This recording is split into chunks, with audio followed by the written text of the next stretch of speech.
Welcome to Wheels, Deals, and Meals, where we talk all things good food, good business, and good cars. And now, here is your host, Arnold Gassita, founder and CEO of Petra Automotive Products. Let's roll. This show today is very special. A few years ago, I got to meet David Spisak, and I feel like we've become pretty good friends and continue to grow in that friendship. Not only do I respect him as a friend, I've been able to talk to him about many things personally and in business, but this guy is a brilliant mind overall in business, but especially in our world in automotive. He's involved in so many companies. His main company is Disruptive Growth Solutions. And so, Dave, thank you for being with us. Thank you so much for having me. Appreciate it. And thanks for hanging out right here in Las Vegas, one of my homes away from home. At the beautiful strip steak restaurant here. So it's a pleasure to be with you. You know, I tell you something. You're undoubtedly like me. You're outgoing. No shortage of personality. And you genuinely love people. I genuinely love people. And so, when I met you, I've been around on this earth long enough, and going into my 64th year here, that you instantly can tell when you meet somebody of a certain caliber, a certain quality. And that's the first thing that resonated when I first met you at the Business Bourbon and Cigars event. And also, you have people in your life, Arnold, that you meet, and seemingly in an instant, it's like you've been old pals for decades. Yeah. And you're that guy. But I really see you having that ability to create that, to break down barriers and find common ground and create that kind of a vibe. Every time I've been around you, every time I see you with somebody, it's like they're your best friend. Well, so that's definitely a gift, and it certainly permeates, throughout your organization. I've seen it with Arnold Jr.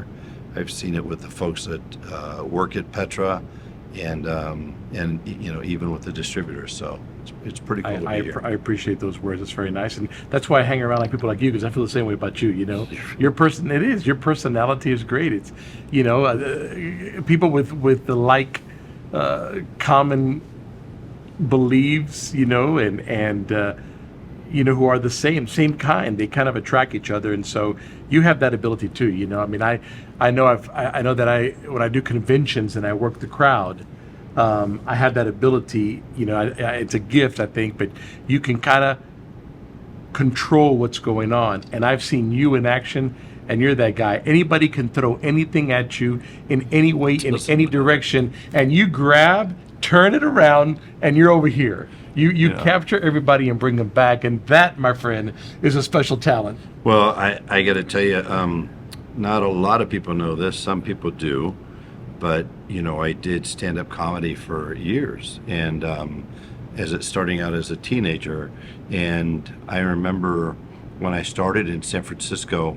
There were some people that many people wouldn't know. There's a guy named Tree and a guy named Bill Rafferty and Bobby Slayton and Kevin Pollak, who turned out to be a really good actor. And there's other folks that people would know, like the Robin Williams of the world, and some of those folks. And I had the pleasure of kind of just sitting there and watch them do the craft. And one of the things they did so well, many comedians, is their ability to let somebody hit them, right, with whatever comment, while we're getting heckled. Yeah, there's no script. And then they just pound them right in real time, and you don't know what it is. And I tell people all the time, Arnold, that if you're a musician, and say you're a country western act, people may have never heard of your band, but if you're in a country western festival, you're fine, right? Everybody there came to see country western. Now, if you were an R&B or maybe an act that did heavy metal, and you showed up in the middle of a country western festival, that probably would not turn out well, right? Because that's not what people came to see.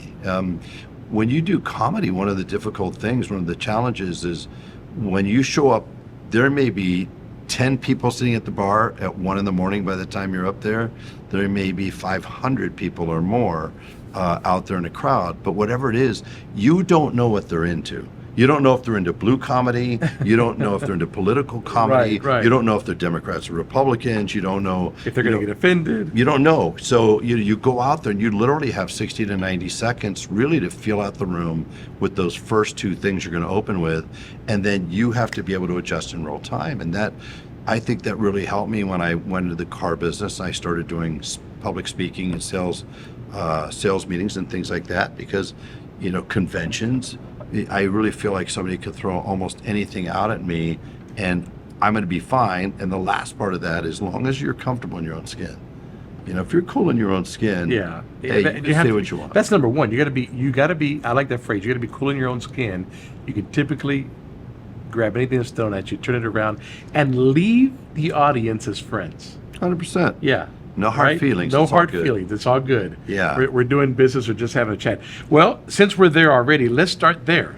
Tell me about David's life. All right. So what was your first job? What was the first job and that got you here? So what was the first thing you did? Comedy?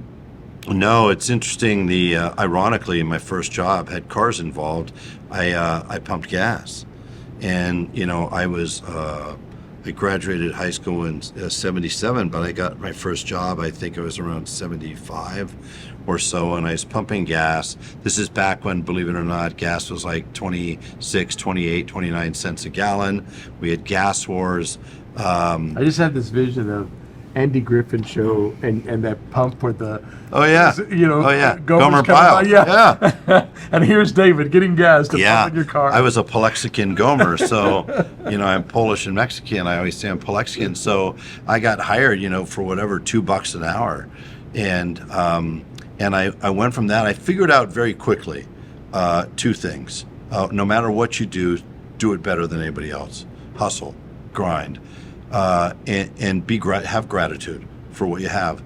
But I also learned something else. I don't want anybody to tell me what I'm worth. And no offense to anybody, whether they earn a salary or whether they're an hourly employee, I really respect every one of those positions, those people that do that. We need everybody. But for me, I didn't like that. So I ended up, of all things, getting myself out of that, and it's going to sound nuts. I jumped out of that and became a busboy at the most Italian of Italian restaurants you could ever imagine.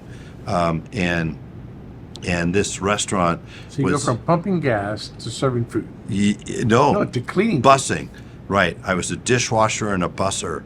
And at this Italian restaurant, I got an opportunity ultimately then to get a taste of food, quality, being the restaurant business. I got to have a chance to become a server. That was pretty cool. And then I got a chance to do something else I really love to do, is to cook. And so I got an opportunity at a restaurant called the Boar's Head to be a prep cook and then ultimately be on the line at a steakhouse like this, cooking steaks. And I love cooking, but I learned something else.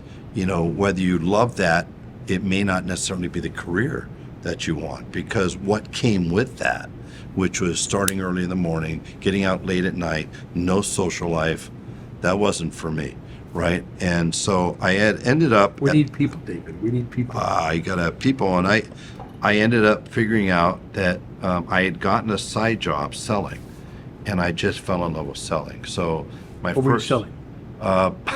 Yeah, we gotta know. What were you selling? Oh my God! Is it legal? Can we talk about it? No, absolutely. At that time, it was.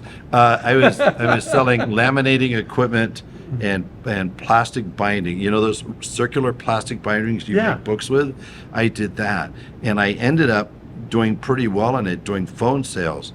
And so by the senior year in high school, I only had one class in the morning that I needed to graduate. I graduated at 17, and I decided I wanted to do sales full time, so I got a job in San Francisco selling with a bunch of old guys meaning they were 30, 35, 40, right? As a 17. teenager, right? You're like, these guys are ancient.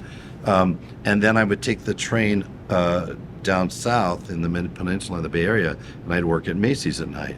And so I was just with people and selling and interacting, and I just found I really loved that. So I came up in it was a really hard circumstance from a kid's perspective. it still kind of gets to me. I'm the middle of 5 kids, and so I ended up acting out, as a teenager during that time. So it was interesting. I was making good money. I had bought not 1 car, not 2 cars, 3 cars as a teenager, including a BMW. Was completely off the rails, out of control.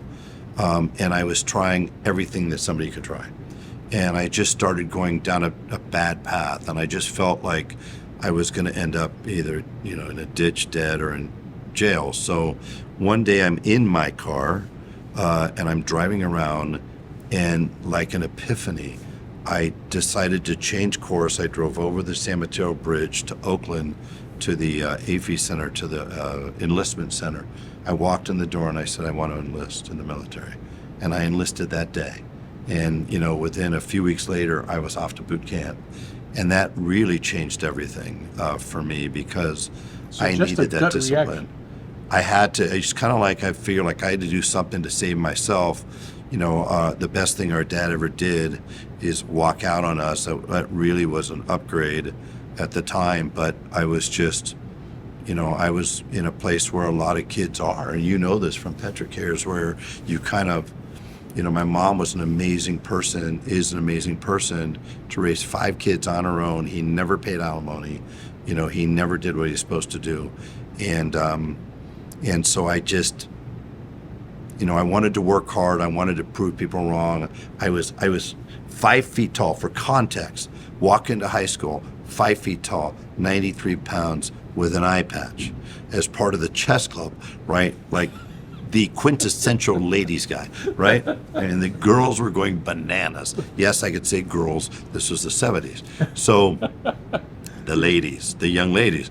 So, I had a lot of headwinds as a kid, a lot of headwinds. So, I didn't make the best decisions as I started to make a little money, and kind of went off the rails. So I decided to get myself in the military. Spent 8 weeks in boot camp, and it was the funniest thing, because I was like, at the end of the boot camp, okay, I learned my lesson. Can I go home I now? get it. I'm ready to go. Yeah, it doesn't work that way. Get on the ship. So I ended up in engineering school in Chicago, went from there to nuclear power school in Orlando. So you joined the Navy. Yeah. And how long were you in the Navy? A little over 3 years. I was honorably discharged in November of 81. Okay, so 3 years in Yes. the Navy, something that happened just out of the blue. So now how old are you? By the time I got out, it was 1981, so it was just shy of my 22nd birthday. So so you think about it, because kids today, they're 22 and they haven't really started to do anything. In 22, you've worked at Macy's, you've pumped gas, you were a busboy, you did all chef. these things, you were a chef, you were cooking steaks on a line, and you joined the Navy, go through boot camp, go for 3 years, you come out, you're still 22. Yeah, only and I mean, 22. and I left some stuff out, man. I left some stuff out that is better than I left out. Yeah, that's right. That's enough. Yes, but I had seen a lot, done a lot, and I think all of that, honestly, looking back, was really just a desperate attempt to do one thing that I think everybody at some point tries to do, and figure out, who am I, and what do I do with this life, and how do I find a place to where I belong? Second thing is, how do I prove that people were wrong about me? I had a high school counselor in my junior year, when before you take the PSATs and all that back then. I went to see my high school counselor. You all got 30 minutes with her, and she would say, okay, I think this college, this major, this. Okay, well, when she got to me, she said, I don't think college is for you. I wouldn't waste my time. It's not for you. You should just get a vocational job, get an ROTC class, learn how to do something, copy machines, auto repair, something like that. And I just had this chip on my shoulder that I needed to prove her and anybody else, my father and anybody else, wrong. So, that's why I think I really bounced around and ultimately figured out I needed to just get some stability. in my life. I needed somebody to tell me what to do, which is the last thing, ironically, that any kid wants. No teenager wants anybody telling them what to do. They don't want that. No, But most we need it. We all need it at some point. So yeah, it was a rough start. But the good thing is my mom taught me, to be grateful. My mom taught me to not, don't let people define you. My mom taught me to hustle and grind. I mean, when he walked out, this is the 60s, 70s. She had never had a job, and she went to school at night to get a AA degree, and she worked multiple jobs during the day, whatever it took to take care of her 5 kids. Never missed a house payment. You said so many key words that I want to come around to it later. I don't want to stop it now, but I just want to point this out. I wanted to prove everybody wrong. Yeah, Which means I gotta outwork everybody else. I accept the challenge, and I'm going to be better. Yeah. Your mom did everything she possibly could to get ahead. Yeah. All related to work ethics. Everything was related really to faith. She instilled faith. I went to a Catholic school early until we couldn't afford to go anymore when he walked out. Then I switched to public, but the faith didn't disappear in the household. Gratitude. Don't complain. You're not a victim. She never once, after everything that happened, she never once acted like a victim. She never once said a vile word about that person. She focused us on looking out, if you will, the windshield instead of the rearview mirror. And so don't get stuck, and it's no matter what happens in life, we have the right to react however we want. You have the right to react however you want for as long as you want. And you have the responsibility and the need to respond, and it really, how we respond in those times is what defines us. It's not the reaction, it's the response, how quickly we respond, and is it a positive response, or is it a response that's going to nail that proverbial stake in the ground and cause that person to forever, have that baggage, so to speak. And she taught me so many really wonderful lessons. So I needed to prove her right as much as I needed to prove other people wrong. And people ask me to this day a lot. I've done a lot in 43 years in this business, and I've if you look at what was accomplished within a dealership, what was accomplished within the publicly traded company AutoNation, what was accomplished in my software products, what was accomplished when I was an F&I or sales manager. I always would do whatever it took to out-hustle, out-grind, outwork everybody. Was never the smartest cat in the room, but I will beat you because I don't just want to win, I hate to lose. That sometimes are learned the hard way and the harsh way.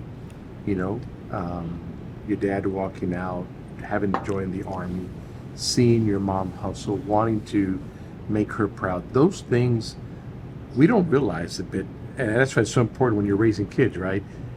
Everything that we go through as a child is a brick that's building us to be the success that you are today.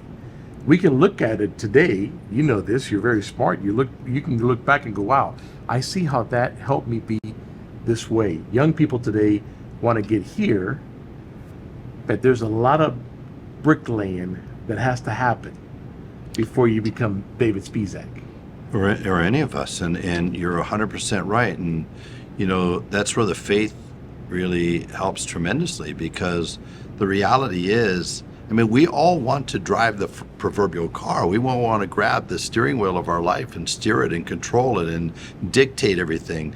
But the universe has other plans. God has other plans. There's an old joke: if you want to make God laugh, make a plan. And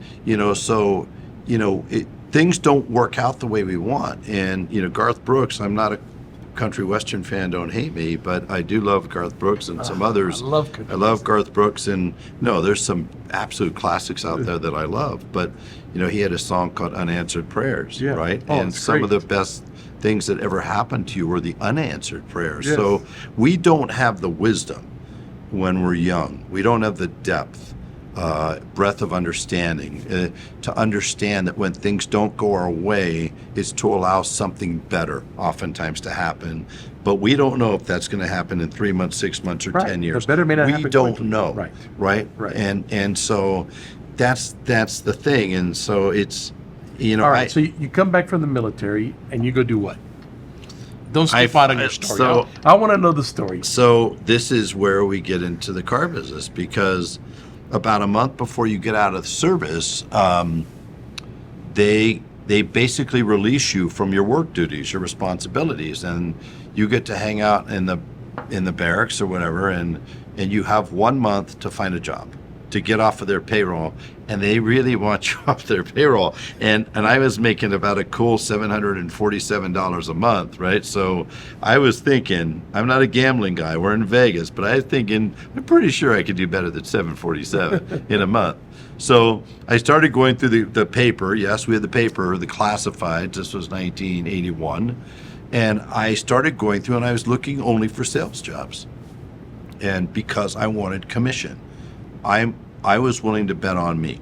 And so I'm going through there, and I see this job that says, so help me God, it says income up to $45,000 a year, which was like, A lot, let me yeah. think here. $9,000 a year, 45 grand. Yep, check, that works.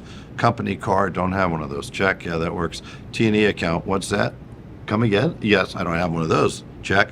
So this is what I saw. This is literally what popped out at me. And I called up the number, and I got an interview. And so I jumped into a yellow cab. I'm on Treasure Island, which is in between the Bay Bridge, right? That's at that time, that's where the naval barracks were when you were processing out. Okay. I jumped into a yellow cab. I drove down to Foster City, about 30 minutes south. And I walked into this interview, and there's this guy named Harry McCandless. I'll never forget him. Beard. It just looks like that quintessential 70s, business suit with the wide tie and all that. And he's sitting back and asking me questions. And at one point, he literally sticks his feet up, crosses his feet up on his desk. Total power move, right? Because you're sitting there, looking up at the desk, and he's just leaning back, arms crossed, puts his feet up, right? And so at the end of the interview, he he takes his feet down, puts them down on the floor, and he says, David, he said, you got the job. And not only did I get the job, he took out a set of keys and he handed them to me. I didn't know what they were for. I mean, knew it was a car, I didn't know what it was for. And for anybody who's as old as I am, you know that back then we had two keys. There was one for the trunk, right? And there was one for the door and the ignition. And I walked downstairs. I said, I'm just pumped. And it's a baby blue Olds Cutlass, 1981, new baby blue Olds Cutlass. Can I tell you something? With a I had that car. with the crushed velour interior. Yeah. I had that car. And the padded top. I love that So car. so the car was baby cannot blue. believe you had the that padded car. top was the royal blue with the matching velour. I mean, I was straight up like it, and I couldn't. We didn't have cell phones. We didn't have anything to call somebody. I got the job, so I just wanted to drive to my mom's. The first thing I did. What I tell you, you were right. I did something, so I got that job. And it was in the car business. And so the company was at Desco, Minahoma. The year was 81. Most dealers didn't have an F&I department. And my job, as it turned out, was to do two things. I needed to, for the dealers, for the 20 or 25% that had F&I, my job was to sell you our service contracts, credit, life, disability, all the stuff.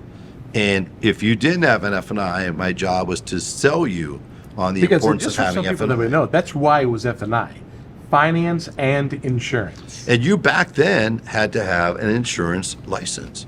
To be an F&I, you had an insurance license back in the day, because to sell credit, life, and disability, you're an insurance agent.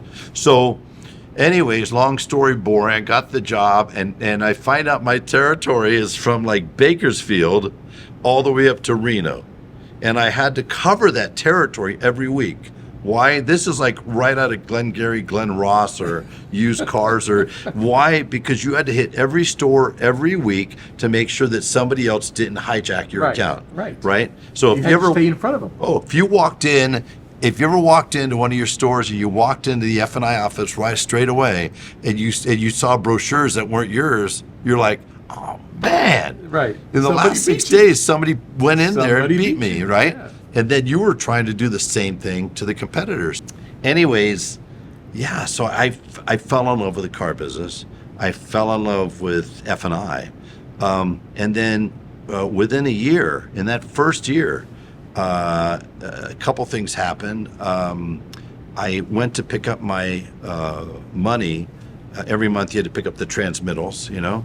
And this woman at this one dealership in a farming town, rural town, went to pick up the money, and she said, hey, do you want to go to lunch?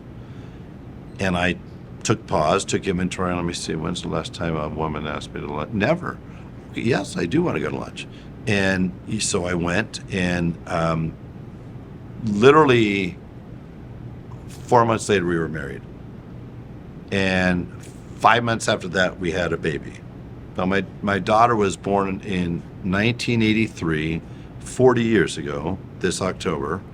And so this was March 40 years ago, a little over. And so, you know, I ended up getting hired by that dealer, of all things. He poached me. I started out in sales. 6 months later, I'm a closer. Then I end up in F&I as an F&I manager.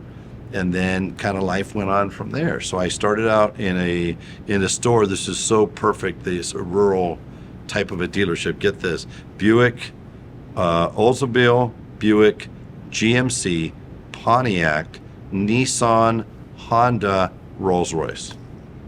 That was the franchises this guy had on a dealership about as big as I wasn't expecting the Rolls Royce. No, but he had this penchant for Rolls Royces.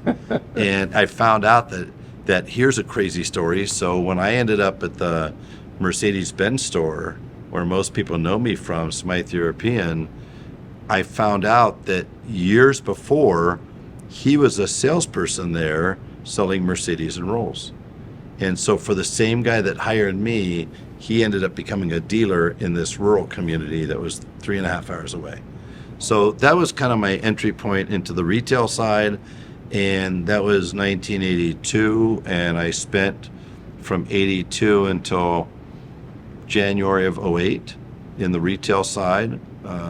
17 years private cap, 8 years as an executive for AutoNation. And that took me through January of 08. Let's go back to when you were able to get your own store. Yeah. How did that happen? Well, so what happened was at that time I was at this Ford store, and it's still in the rural community. I got poached by a Ford store, and then I got an opportunity to go to this big volume Toyota store for a little while in Sacramento, working for a guy named who was Paul Snyder, Florin Road, Sacramento. Massive.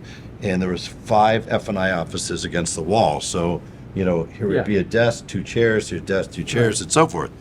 And there were bullet holes in the glass. And so first time I sit down on my chair, they said, that's your desk. I turned around, and the first thing I'm looking at is, there's one there, there's one there. Okay, so the bad news is bullet holes. The good news is these people are nearsighted. Were very bad shots, right? So there was not a bullet hole that would have been like, you know, would have nailed me. So anyways, I went to this Toyota store, blow and go, big volume store. And then this guy at this Ford store, you know, brought me back to the little town. And then what happened was, the year's now 1986. I'm making about 145 grand a year, roughly. I have a daughter who's going to be 3. We're pregnant with my son, who's going to be born in 87. And I went home one day and I said to my ex-wife, I said, I know that this is a good job, good money, 401k, all that stuff, but I don't think this is what I'm supposed to be doing. I really think I'm supposed to be a public speaker. I think I'm supposed to be in public speaking, training, that type of thing. And so, as a person who's pregnant with a little baby, okay, this is interesting information. So I need the insurance. didn't know what to do with that. And we had enough money, not even for 3 months of bills. And I said, listen, I don't do anything. I work, I hustle. I don't do anything to fail. I just have one question. If things didn't go right and we lost the house, lost the minivan, lost everything, are we cool? And she said, yes. And I said, great, cool. I went in the next day and resigned. And I had an opportunity to work with a great speaker by the name of Brian Tracy, who was like the number one corporate speaker in America at the time, number one seller on Nightingale Conant. So I had the ability to do that. And I spent some time with him way back in the day. And I just validated that this is what I'm supposed to do. So I thought, this is going to be amazing. I'm going to be this incredible public speaker and coach. And I reached out to some friends in Sacramento that were running stores. And I remember the first guy I called was Dale McPherson at this Ford store. And I said, great news. I left the store. I'm doing coaching now, just public speaking. Thank you for listening to Wheels, Deals, and Meals, your main source for all things good and fun, business, food, and cars. If you like this episode, make sure to rate us and subscribe. If you would like to be a guest on our show, please leave a message at the link below. Till next time, happy eating.